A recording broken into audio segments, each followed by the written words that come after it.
Hello and welcome to Gaming Game. My name is Muzz and we're here at the start of hopefully a long journey. I'm going to introduce the Gaming Game video game index. Basically, the way this is going to work, every couple of weeks I'm going to bring a game to be inducted into the index, and from there I'm going to rank the games within the index, so the higher up you are, the more superior game I think you are. However, it is going to be games that I have played for a long time, games that I've really enjoyed. So it's going to be a list of basically my favourite games, but I'm going to have the hard task of arranging them into some sort of order. Hopefully it'll make more sense once we actually get a few games up there and you can see the way it's going to work. I want it to be a fluid list. I don't want it to just be, number ones at the top for the whole time. If I feel over the years or whatever that my opinions have changed the games, then I will move them about into whatever order I see fit.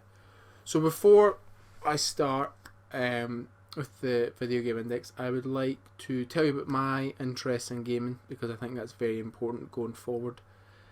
So single player story based games are my bread and butter. Those are the games that I've played for years. Some of my best gaming experiences have been in these types of games. So as we go on, you'll start to see a lot of single player story based games on this list. However, I do want to diversify it. I have played a lot of games and enjoyed a lot of games over the years. So it won't all just be single player story based games. But as I say, as the list goes on, you'll start to see my interest really come out in the list. So with that said, I would like to formally induct the first inductee, into the Gaming Game video game index, and that game is The Last of Us. Hope you enjoy.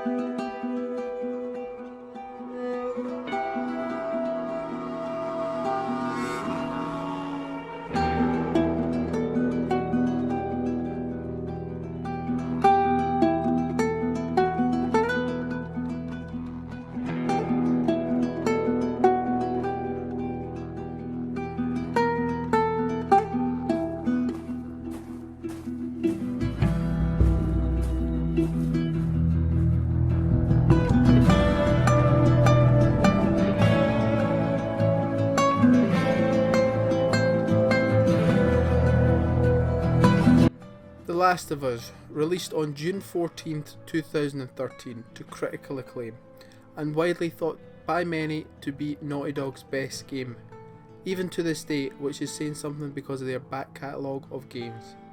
I have been hyped for this game for a long time and done something that I do not usually do, and pre-order the game. Within the first 20 minutes of gameplay, I had set my controller down and wiped away the tears. This was only the start of what would become an emotional roller coaster, which would take me from the highest of highs to the lowest of lows. The story of The Last of Us sees you play as Joel, a smuggler who is living in a post-apocalyptic world. The world has been ravaged by a cordyceps fungus which turns the humans into flesh-eating plant monsters. Side note, cordyceps is actually a real thing. It takes control of the host bodies, climbs up to a high place, kills the host, and then grows out of them to produce more spores to start the infection all over again. Now if that isn't scary, I don't know what is. Anyway, Joel and his partner Tess are doing a job, but the job doesn't go to plan and they end up having to go meet the leader of the Fireflies, who are a militant group in the game. You meet the leader Marlene, who promises to reward you if you deliver a teenage girl named Ellie across the country to a safe location. It is revealed that Ellie was bitten by an infected but does not seem to be affecting her, so she could be the key to beating the infection. Joel, Tess and Ellie set out, but Tess gets separated from Joel and Ellie, and thus the real journey begins, and what a journey it is.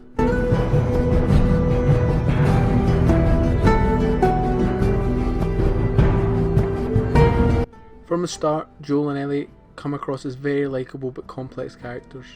The relationship is one of the driving forces behind this game. To see the two shift their perspectives about one another is truly a joy to behold, and this is to do with the fantastic writing and the incredible performances done by Troy Baker and Ashley Johnson. When they start out, Joel very much wants nothing to do with Ellie, and Ellie feels the same way about Joel. However, as the story progresses, you get to see them banter back and forth, argue, laugh together, cry together, and by the end of the game, they care for each other deeply. Not her, you know. What? Maria told me about Sarah. Ellie? And You are treading on some mighty thin ice here. I'm sorry about your daughter, Joel, but I have lost people too. You have no idea what loss is. Everyone I have cared for has either died or left me. Everyone fucking except for you. So don't tell me that I would be safer with someone else, because the truth is I would just be more scared.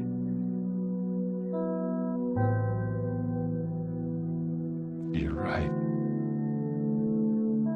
You're not my daughter. The world of The Last of Us is bleak, terrifying, and desperate, but allows for small pockets of hope that allow the player some comfort before throwing them back into despair. The world feels like it's been through hell, with places falling into disrepair, but it is also beautiful as nature is retaking the cities and suburbs that humanity once lived in. And it is in these places where we will find another strength of the game, its environmental storytelling. These places you visit aren't just levels, they are people's homes, hideouts where a group have been surviving together, offices where people were working at the time of the outbreak.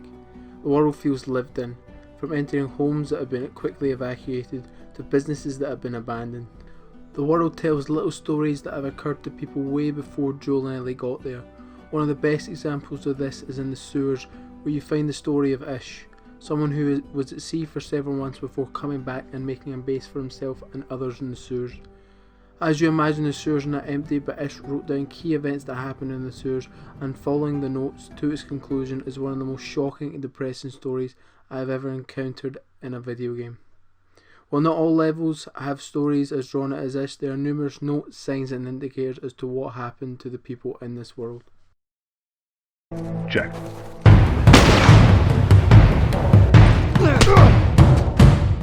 Combat in The Last of Us is brutal.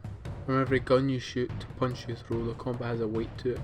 If you shoot an enemy, they will wince in pain from the shot, fall back or stumble for cover. The shooting takes some getting used to, as there's a bit of sway to every gun, but this gives it a more realistic feel. Once you get the hang of it and you start to hit headshots, it is a very satisfying feeling.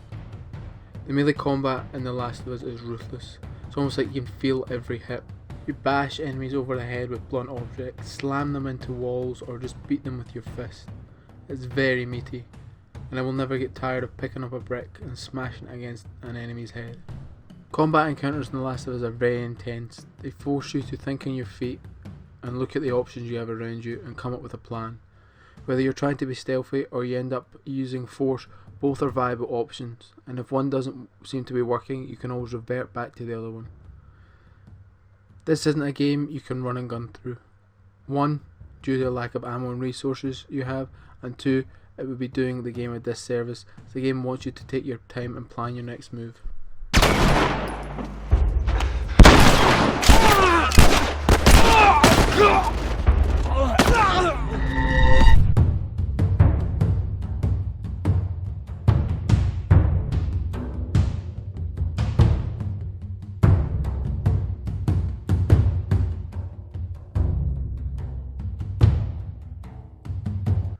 A special shout out to the multiplayer.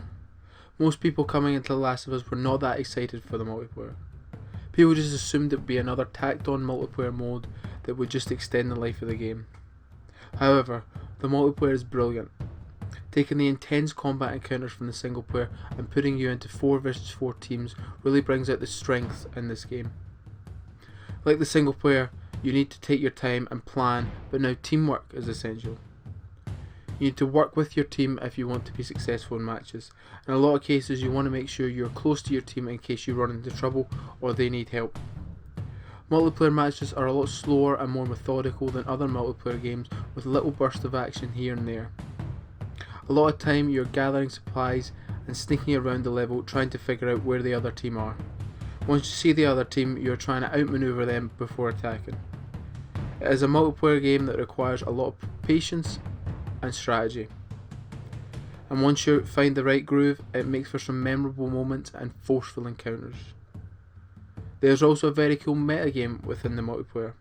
Yes, you're going up levels like traditional multiplayer, but you're also in charge of your own little faction within the world.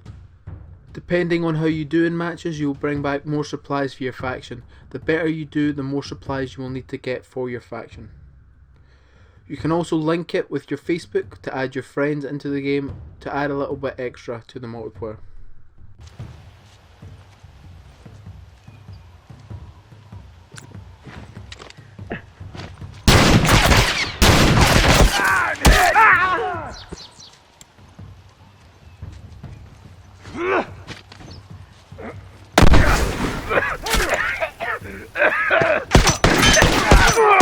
Target down!